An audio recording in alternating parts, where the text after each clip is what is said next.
अस्सलाम वालेकुम क्लास। आज हम पढ़ेंगे डिस्चार्जिंग ऑफ अ कैपेसिटर। इसको हम ये भी कहते हैं कि हमारे पास है डिके ऑफ अ कैपेसिटर। ठीक हो गया।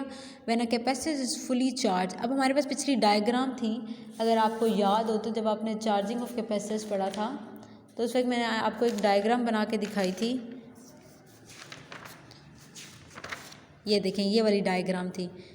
इसमें हमने ये ए से कनेक्ट किया था ना, लेकिन जब हम डिस्चार्जिंग करेंगे तो इसको इससे कनेक्ट कर देंगे यूँ। ये डिस्चार्जिंग में होगा। अब क्या हो गया, ये बैटरी वाला पोर्शन जो है ख़त्म हो गया, हमारे पास ये सर्किट आ गया। जब ये सर्किट होगा तो कैपेसिटर क्या होगा, कैपेसिटर तो डिस्चार्ज हो जाएगा क्योंकि बैटरी से तो वो कनेक्ट ही नहीं है हमारे पास। तो अब हम डिस्चार्जिंग में यही पढ़ेंगे। When the capacitor is fully charge then the S is put from A to. अब हम उसको बी पॉइंट से कनेक्ट कर देंगे so that the capacitor can discharge through the R. Now one E is equal to zero as the battery is off. अब देखिए, ये हमारा वही वाला सर्किट था, हमने इसको बी से कनेक्ट कर दिया। यहाँ सॉरी गलती से कनेक्ट हो गया, ये इधर से कनेक्ट हो गया। इसका मतलब इसका ये लूप बन गया हमारे पास। ठीक हो गया। ये चीज़ तो हमारे पास है ही नहीं। जब ये चीज़ नहीं है तो इट्स मीन हमारे पास बैटरी क्या होगी।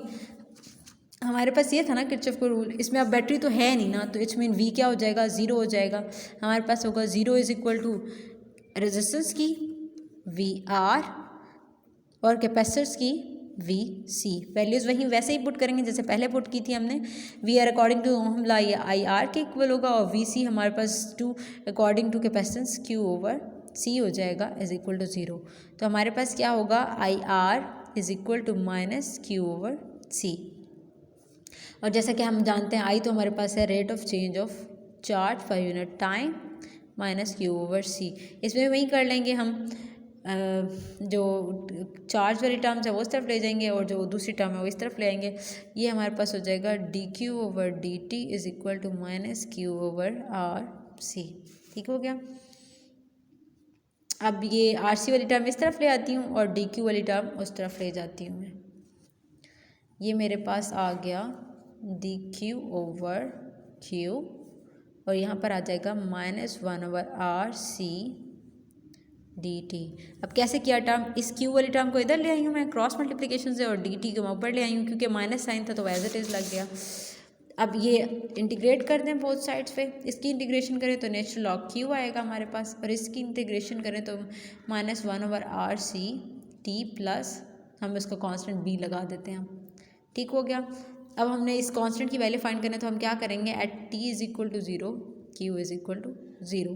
यहाँ क्यू पुट करो ज़ीरो, टी पुट करें zero, sorry at T is equal to zero Q हमारे पास मैक्सिमम पे चला जाएगा क्योंकि इनिशियली तो हमारे पास चार्ज है ना फुली कैपेसिटर। जब कैपेसिटर फुली चार्ज है तो इसका मतलब ये है कि क्यू हमारे पास मैक्सिमम हो जाएगा।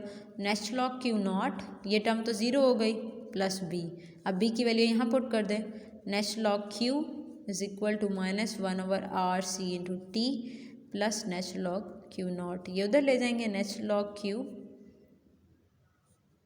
Minus natural log Q naught is equal to minus one over R C into T. ये हमारे पास natural log Q over Q naught आ गया, minus one over R C into T हो गया। इसका एंटी लॉग ले लें, जब एंटी लॉग लेंगे तो क्यू ओवर क्यू नॉट हो जाएगा, यहाँ E raise to minus T over R C हो जाएगा। क्यू इज इक्वल टू आ गया Q not E raise to minus T over R C हो गया। ये हमारे पास डिके ऑफ आ कैपेसिटर हो जाएगा।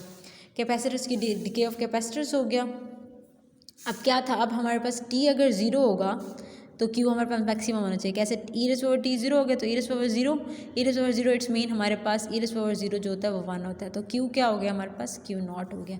लेकिन अगर T is equal to infinity हो गया, अब क्या हो गया, ई रेज़ ओवर इन्फिनिटी जो होता है वो ज़ीरो के इक्वल होता है, so Q is equal to zero हो जाएगा।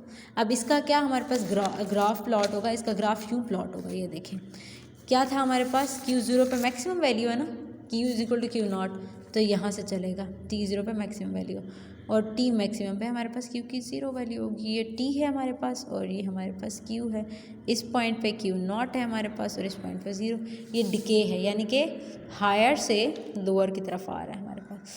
फिर अगेन हम डिफ्रेंशिएशन लेते हैं जैसे हमने पहले लिया था, Q is equal to Q not E raise to minus T over R C. इसको विद रिस्पेक्ट टू टी जो है डिफ्रेंशिएट करते हैं, D by D T into Q not E raise to minus T over R C. इसका मतलब तो है I is equal to इसका हम लेंगे तो Q naught as it is, उसका लेंगे e raise to minus T over R C, inner part का डेरिवेटिव लेंगे तो वो -1 ओवर आर सी हो जाएगा। ठीक है, फिर ये हो जाएगा Q naught over R C, इसको हम जानते हैं क्यू नॉट ओवर टी है ये, इसका मतलब ये है कि equal to time, equal to current हो गया। तो ये हो जाएगा I is equal to I nought E raise to minus T over R C, और ये नेगेटिव साइन आएगा, इसका जो नेगेटिव साइन है वो नेगेटिव साइन आएगा। अब इस नेगेटिव साइन का मतलब ये है कि हमारे पास negative sign shows that the discharging current flow in opposite direction to the charging current. वही बात है ना, अगर हमारे पास चार्जिंग में यूँ फ्लो कर रहा है करंट, तो डिस्चार्जिंग में वो यूँ फ्लो करेगा अपोजिट टू द करंट, यानी कि एंटी क्लॉकवाइज डायरेक्शन में मूव करेगा उसका। ठीक है, current also decreases exponentially with the time.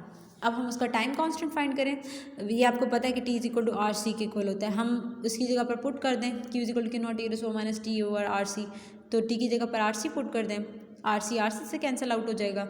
So Q is equal to Q not E raise to minus 1, इसका मतलब है 1 ओवर ई की वैल्यू होती है 2.73, हम जब इसको कैलकुलेटर से सॉल्व करेंगे तो ये 0.37 आ जाएगा।